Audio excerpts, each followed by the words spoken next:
प्रसार भारती अभिलेखागार की प्रस्तुति सदाबहार सुनहरे दौर का अनमोल खजाना। हर प्यार टूट जाता है, हर साथ छूट जाता है। मतलब कि इस दुनिया में हर सपना टूट जाता है। मौन खड़ा दूर से देखता रह जाता है। युग नायक, युग नायक, युग नायक, नफरत की आंधी से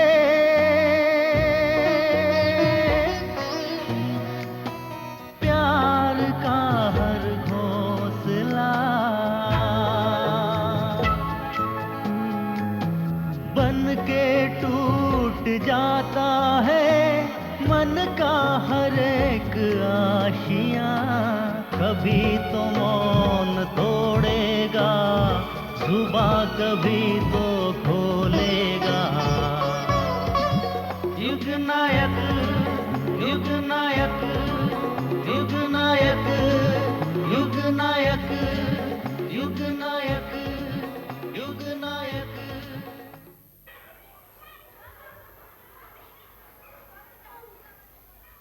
अरे जगह, क्या सोच रहा है यार? मैं तो घबरा ही गया था। काजल बता रही थी तू बड़ा परेशान था, क्या हुआ? यार मैं एक बहुत बड़े झमेले में फंस गया हूँ। झमेला?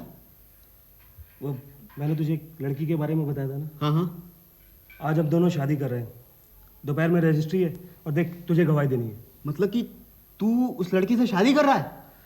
अब क्या करूँ यार, वो भागकर मेरे पास चली आई है। मुझे भी तो मुसीबतें लेने का शौक है। कहाँ रखा उसे तूने? हेलो डॉली। हेलो।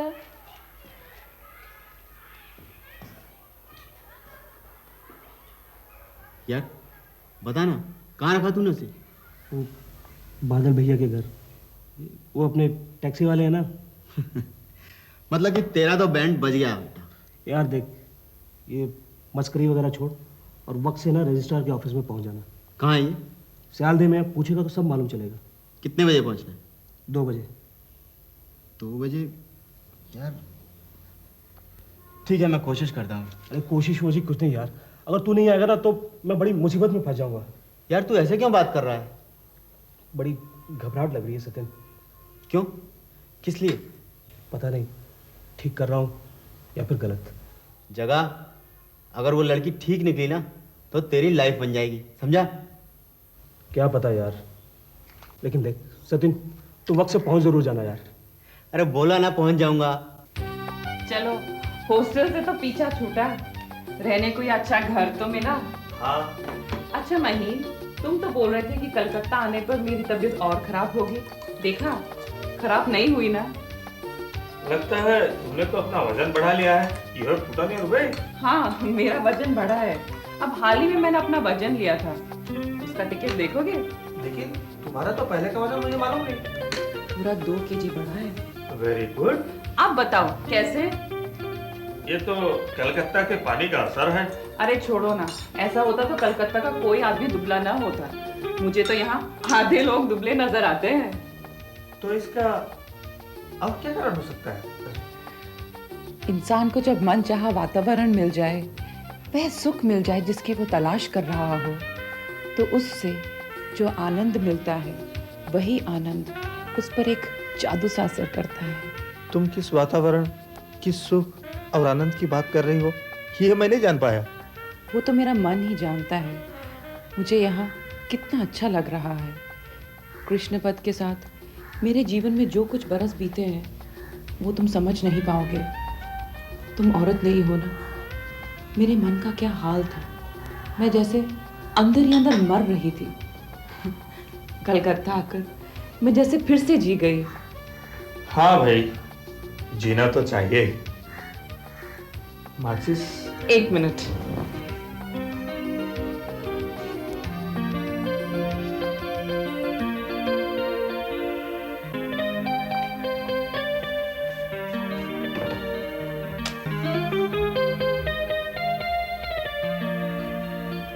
बड़ी अजीब होती जा रही हो, मोर लाइवली। लगता है तुम्हें कोई स्वास्थ्यवर्धक टॉनिक मिल गया है। हाँ, टॉनिक ही तो मिला है।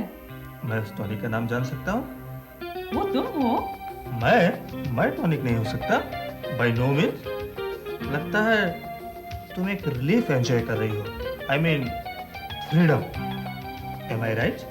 You are right. मैं जो एंजॉय कर रही हूँ वो सिर्फ मैं ही जानती हूँ।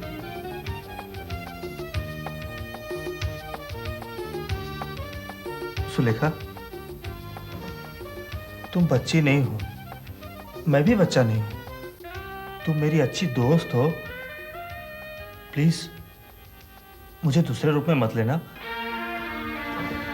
मैं तुम्हें किस रूप में लेती हूँ तुम जानते भी हो? सुलेखा, तुम चाहे मुझे किसी रूप में भी ले लो, दोस्त, कलीग, एक बीमार औरत, लेकिन मैं तुम्हें किस रूप में लूंगी इसका फैसला मुझे ही करने दो। ये मेरी अपनी बात है।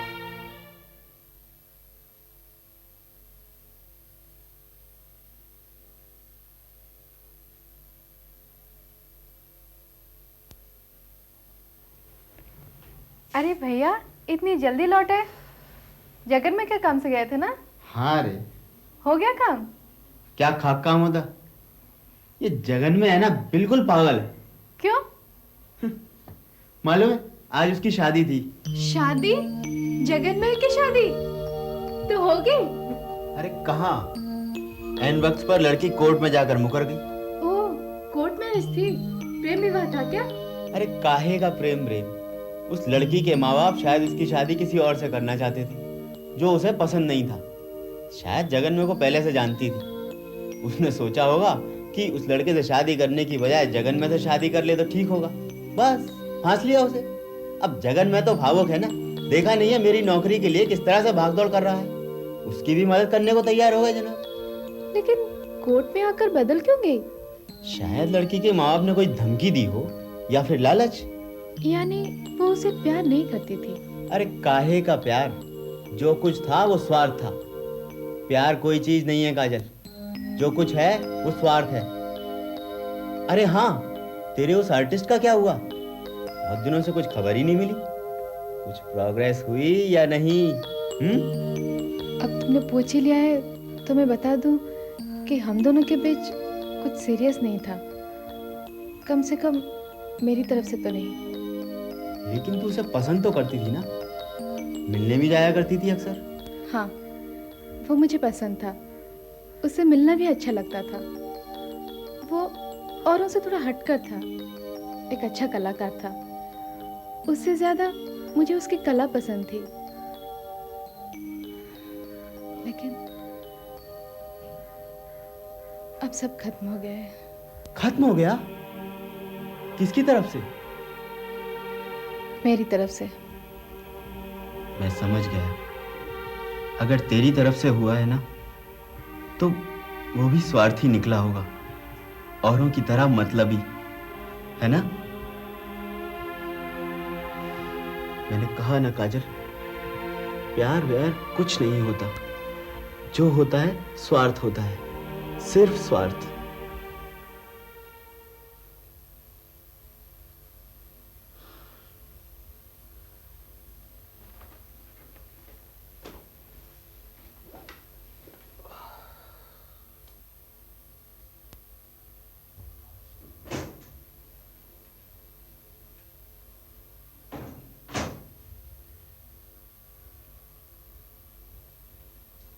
अरे नंदा, वो मजूमदार बाबू कह रहे थे अपने मकान की नींव पूजा अक्षय तृतीया को हो जाए तो अच्छा है।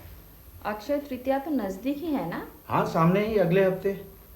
तुम एक काम करो, कल एक बार मायके चले जाओ और तुम्हारे वो दास बाबू पुरोहित है ना, उन्हें बुला लाओ। क्यों? अपने घर के पुरोहित जी है ना। अरे तुम्हारे यहाँ का पुरोहित होगा तो बाहर ही बाहर नींव पूजा हो जाएगा, किसी को पता नहीं चलेगा। आप झूठ मूठ क्यों छिपाना चाहते हैं? अब कुछ भी किसी से छिपा नहीं, सब जानते हैं। ठीक है, जानते हैं तो गले में ढिंडोरा डालो और मोहल्ले में कहो हम नया घर बना रहे हैं, नया घर बना रहे हैं, कहो। मेरे कहने का मतलब ये नहीं था, लेकिन आप एक बात बताइए तो, आप अपने भाई और बहनों से इतना डरते क्यों हैं? मैं डरता हूँ? डरते नहीं तो और क्या, अगर डरते नहीं तो जो करना चाहते हैं कीजिए, छिपा छिपा कर क्यों करते हैं? ए भगवान, इस इडियट को भगवान ने मेरे ही गले में क्यों डाला? तुम्हारे दिमाग में तो गोबर ही गोबर है। मेरे दिमाग में गोबर हो या जो भी हो, मेरे पिता तो आपके पांव पकड़ने नहीं आए थे ना, तो आप मुझसे ब्याह ही क्यों किए? जिसके सर पे खाद थी उसी से शादी कर लेते तो अच्छा होता। अरे शादी के समय ये सब मुझे कहां पता था?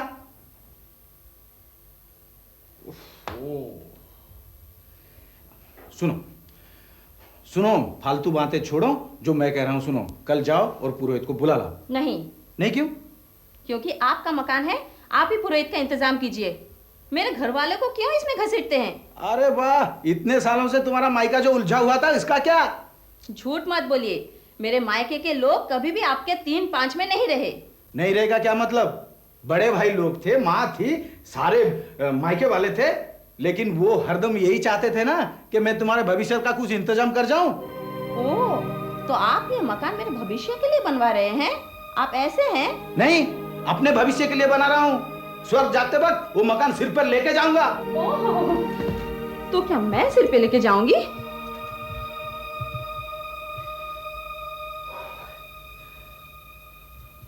देखो नंदा, इस तरह बिना किसी को खबर हुए, इसलिए मैं नीम पूजा करना चाहता हूं कि मैं जानता हूं पिताजी की बरसी नहीं हुई और हम नीम पूजा कर रहे हैं। ये सुन के लोग अच्छा नहीं कहेंगे। तो फिर आप ऐसे क्यों कर रहे हैं? बहुत सोच समझ कर रहा हूं। अभी बाजार नरम है, लोहा सीमेंट मिल रहा है, आगे दाम बढ़ेंगे और फिर अपना लोन सैंक्शन हो गया है, इसलिए कह रहा हूं कि मायके जाओ। देखिए, आप मेरे पति हैं, आप जो भी कहेंगे मैं मानने के लिए तैयार हूँ, लेकिन आप मेरी एक बात क्यों नहीं मानते? क्या नहीं मानता? यही कि ये नीम पूजा पिताजी की बरसी के बाद हो जाए तो क्या बिगड़ जाएगा? आप शुभ अशुभ क्यों नहीं मानते? फिर वही बात, तुम मेरी बात समझने की कोशिश क्यों नहीं कर रही हो? मैं सारी बात समझ चुकी हूँ, नहीं समझता है तो आप। क्या नहीं समझता? यही कि लोग तो यही कहेंगे ना कि ये सब मेरे कहने पर हो रहा है। नया मकान बनवा के अलग हो जाने की पट्टी मैं ही पढ़ा रही हूँ, जबकि मेरा भगवान जानता है कि ना ही मैंने ऐसे कभी सोचा है और ना ही सलाह दी, पर दोषी तो मैं ही ठहराई जाऊंगी ना। तो दोष कौन सा तुम्हारा बदन में चिपक जाएगा? थोड़ी सी बदनामी होगी, होने दो। वाह, कितनी आसानी से आपने सारी बदनामी मेरी झोली में डाल दी। सदा से यही होता आया है। लोगों की यही धारणा है कि घर के बहुएं ही सारी अशांति की जड़ हैं, वे ही परिवार को तोड़ती हैं, पर ऐसा नहीं है। लड़कियों का तो यही नसीब है, पराये परिवार से आती है, इसलिए जिंदगी भर पराई बनी रहती है। अरे नंदा, ऐसा मैंने क्या कह दिया जो? सुनो सुनो, ये फिलॉसफी छोड़ो, मुझे बहुत भूख लगने लगी है। चलो खाना परसो। चलो भाई।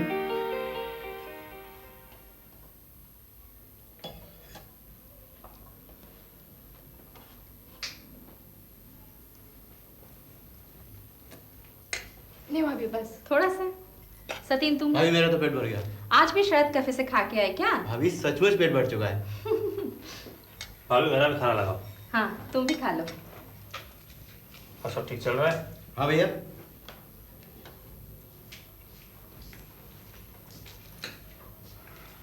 महीन, तुम मुझसे कुछ कहने वाले थे ना?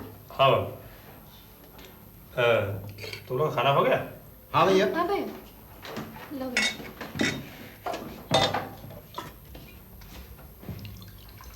भाभी बैठो ना।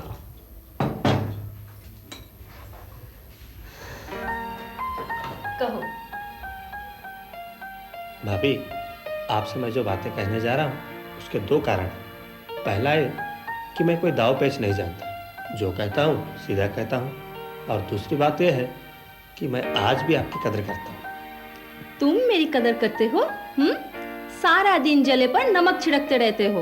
हाँ, बीच बीच में छिड़कता हूँ। अगर आप सारे बदन को जलाए रखे तो मैं क्या करूँ? मुझे क्या पड़ी है बदन जलाने की? ठीक है, काम की बात करता हूँ। भाभी, आप क्या जानती हैं इस घर को बेचने की कोशिश की जा रही है? बेचने की? कहाँ? नहीं तो। आपको कुछ पता नहीं? नहीं, मतलब तो फिर सुनिए, मुझे एक आदमी ने कहा कि बड़े भैया वकील अटॉर्नी करते फिर रहे हैं। वो शायद इस मकान का बंटवारा करना चाहते हैं। हो सकता है इस मकान को बेचकर वो हमसे कहे कि अपना अपना हिस्सा ले जाओ और अलग हो जाओ।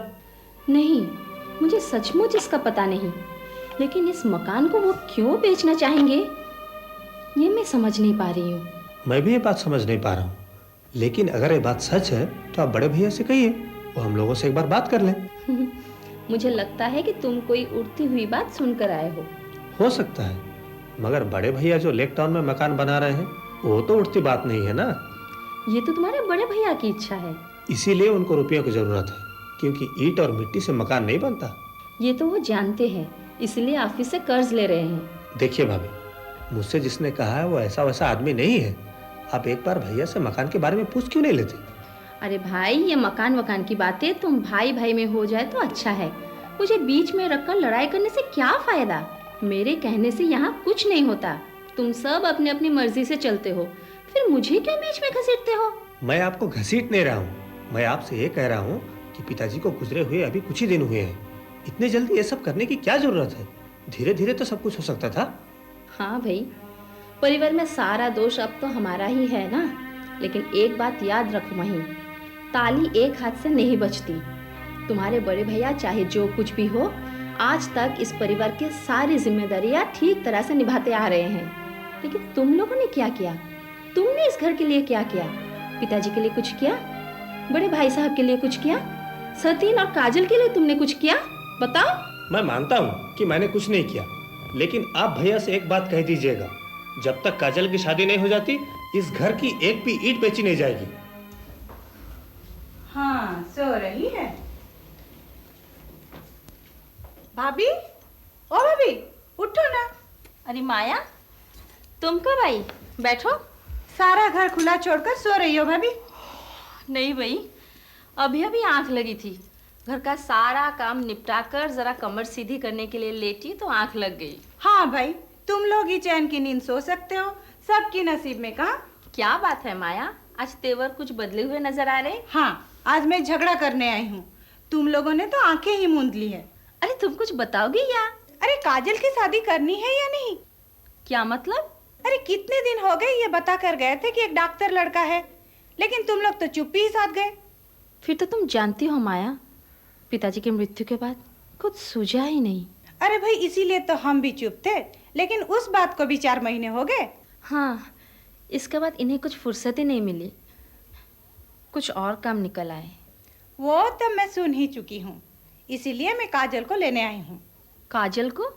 कहाँ? अरे भवानीपुर, और कहाँ। कुछ दिन हमारे यहाँ भी रह आएगी, हवा पानी भी बदल जाएगा। किसी लड़के को दिखाने वगैरह की बात हुई तो वो भी मैं कर लूंगी।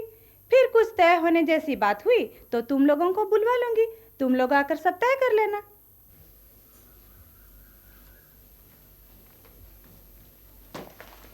अच्छा हुआ दीदी जो आप मुझे यहाँ ले आए, वरना कॉलेज छोड़ने के बाद तो घर में मेरा मन ही नहीं लगता था। हाँ भाई, मुझे सब मालूम है, तेरा मन घर में कैसे लगता। तुझे मालूम जो है मैं तुझे यहाँ क्यों लेकर आई हूँ। नहीं दीदी, ऐसी कोई बात नहीं है, वो तो आप ही लोग इतनी जल्दी मचा रहे हो, वरना मुझे इन सब बातों में कोई दिलचस्पी नहीं है। हाँ, ये बात सच है कि इसमें जो कुछ भी हुआ उससे मन बहुत भारी हो गया था, और वातावरण बदलना भी बहुत जरूरी था। चल, वातावरण भी बदल जाएगा और तेरा मन भी हल्का हो जाएगा। शाम को तेरे जीजा जी आते ही हम लोग बाहर घूमने जाएंगे और कोई नई पिक्चर देखेंगे, ठीक है? ओ मेरी अच्छी दीदी।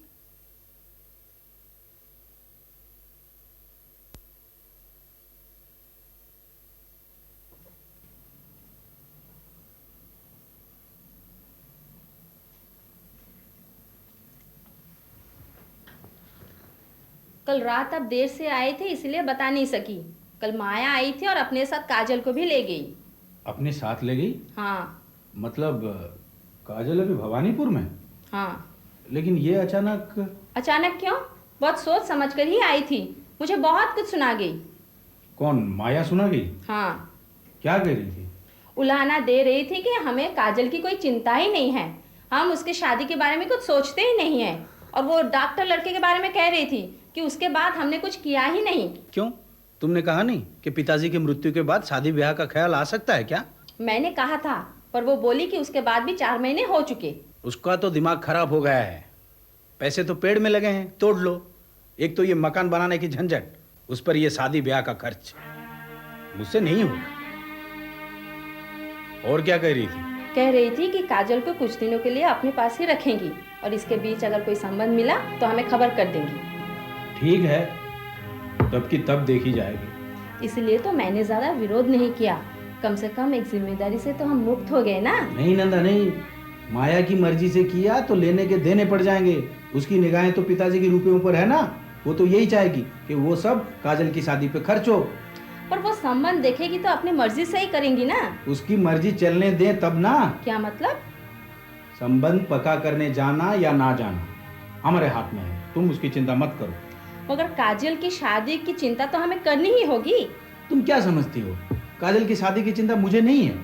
शादी करेंगे, लेकिन अपनी हैसियत का लड़का देखकर, अपनी मर्जी से, और किसी की मर्जी से नहीं।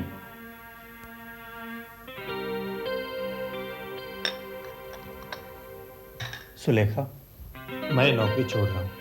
क्या हर साल तुम अपनी नौकरी बदलते रहोगे? इस कॉलेज में तुम्हें क्या प्रॉब्लम है? सुलेखा, ये कॉलेज है, मैं यूनिवर्सिटी में जाना चाहता हूँ। लेकिन इस कॉलेज में तुम्हें परमानेंट किया गया है। तो क्या हुआ? सभी अपने करियर के बारे में सोचते हैं और ये मेरे फ्यूचर का सवाल है। लेकिन एक नई जगह में एडजस्ट करना आसान नहीं, बहुत मुश्किलें होती हैं। तुम भी तो कलकत्ता चले आए और ये भी तुम्हारे लिए नई जगह है। देखो महीन, मैं यहाँ अपना कैरियर बनाने नहीं आई। मैं यहाँ क्यों आई हूँ ये तुम जानते हो ना महीन? क्या हर सवाल का जवाब तुम चुप रहकर ही देना जानते हो?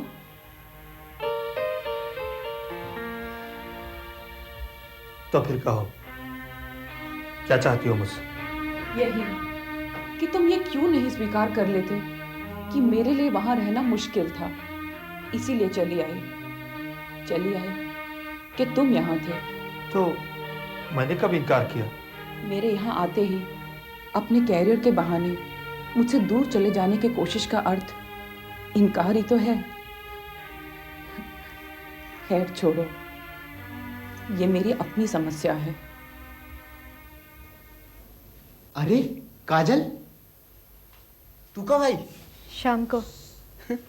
मैंने तो सोचा था इस संडे को तुझसे मिलने दीदी के घर जाऊंगा। तुमने घर लौटने में इतनी देर की? अरे मैं तो मोहल्ले में बहुत देर पहले आ गया था, पर मुझे क्या पता था कि तू घर में है। वो जो शरद कैफे है ना, वहीं अड्डा लगा रखा था। वो क्या है ना काजल कि जब से तू गई है, घर में उल्लू की तरह बैठे रहना मुझे अच्छा नहीं लगता। खैर ये सब छोड़, तू अपनी खबर बता। मेरी खबर भला क्या होगी? देखता हूँ दीदी के यहाँ बड़ी खातिरदारी हुई है तेरी। ब्याह की बात फाइनल हो गई क्या? हाँ? तू आई किसके साथ? दीदी आई थी। दीदी कब गई वो? मुझे छोड़कर शायद भाभी से मिलकर चली गई। अच्छा, और वो हमारे पान खाने वाले कैसे हैं? अच्छे हैं। और पलटू वल्टू बच्चे लोग? अच्छे हैं सभी। तो तेरा कुछ हुआ? तुझे देखने वेखने आए थे वो लोग? आए थे। अच्छा, कहाँ से आई थी पार्टी? लड़का आया था क्या? चाहे जो भी आए, इस घर से आप लोगों में से तो कोई नहीं आया था। बड़े भैया, मझले भैया, तुम, कोई नहीं। बड़े भैया ने मुझे तो कुछ नहीं बताया। पता चलता तो क्या मैं नहीं आता? वैसे मेरे जाने का कोई मतलब भी नहीं होता वहाँ। बड़े भैया मझले भैया को जाना चाहिए था। इस बात को लेकर बड़ी अशांति हुई। जो लोग आए थे उन लोगों ने शायद जीजा जी को ताना देकर 2-4 बातें भी कही थी। दीदी बेचारी बहुत गुस्सा हो रही थी। और सच भी तो है, 3 भाई हैं कलकत्ता में, लेकिन एक भी अगर काम के समय पर न रहे तो लोग क्या कहेंगे? देख काजल, ब्याह के मामले में टांग अड़ाने की मेरी कोई हैसियत नहीं है। और अगर मैं हाजिर हो भी जाता तो बुद्धू की तरह खड़ा ही रहता ना, एक शब्द भी नहीं बोल पाता। लेकिन अगर बड़े भैया ने मुझसे कहा होता कि वो नहीं जा सकेंगे तो मैं जरूर आता। बड़े भैया नहीं जा सकते थे तो ना जाते, मझले भैया तो जा सकते थे। मैं आप लोगों की बहन हूँ, लेकिन ये अब आप लोगों में से कोई भी मानने के लिए तैयार नहीं है। आज अगर पिताजी जिंदा होते तो क्या आप लोग ऐसा कर सकते थे? पिताजी क्या गए, लगता है मेरे लिए तो कोई भी नहीं रहा इस दुनिया में। कोई भी नहीं रहा। नहीं काजल, तू ऐसा मत सोच। देख देख, याद रख, चाहे कोई भी ना हो, लेकिन ये तेरा छोटा भाई है ना, हमेशा तेरे साथ रहेगा काजल। तेरा छोटा भाई हमेशा तेरे साथ रहेगा।